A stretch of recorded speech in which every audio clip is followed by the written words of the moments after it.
ঘরের থেকে ধরে আইনে রাস্তাঘাটে কুপাই কুপাই মারতেছে। আধিপত্য বিস্তারকে কেন্দ্র করে দীর্ঘদিন ধরে নড়াইলের সিংগাসোলপুর ইউনিয়নের বড়কুলা গ্রামে দুই পক্ষের মধ্যে বিরোধ চলে আসছিল। এক পক্ষের নেতৃত্বে সাবেক চেয়ারম্যান খায়রুজ্জামান মোল্লা, অন্য পক্ষে আর এক সাবেক চেয়ারম্যান উজ্জ্বল শেখ।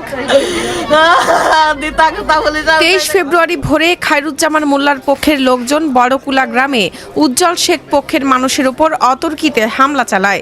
এতে উজ্জ্বল শেখ পক্ষের খলিল শেখ, তার ছেলে তাহাজ্জুদ শেখ ও প্রতিবেশী ফেরদৌস শেখ ঘটনাস্থলেই মারা যান।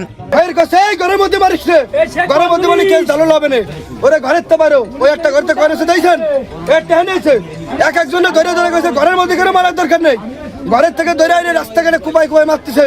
আর আমরা ঘুরে গেছি, এর মধ্যে খয়ের মোল্লা গুলি বেড়েছে সারাই থেকে, গুলি এনে দিলে আমরা জালবাহন ছেড়ে দাঁড়াইছি।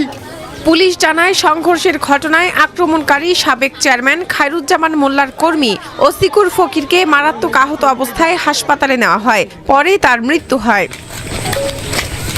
পরে ঘটনাস্থলে এসে পুলিশ ও সেনাবাহিনী পরিস্থিতি নিয়ন্ত্রণে আনে। ঘটনাস্থল পরিদর্শন করে নড়াইলের পুলিশ সুপার মোহাম্মদ আল মামুন শিকদার বলেন, ন্যাক্কারজনক এই ঘটনার সঙ্গে জড়িতদের বিরুদ্ধে দ্রুত আইনি ব্যবস্থা নেওয়া হবে। যারা এই ন্যাক্কারজনক ঘটনার সাথে জড়িত তাদের প্রত্যেককে আমরা গ্রেফতার করব এবং আইনের আওতায় আনব।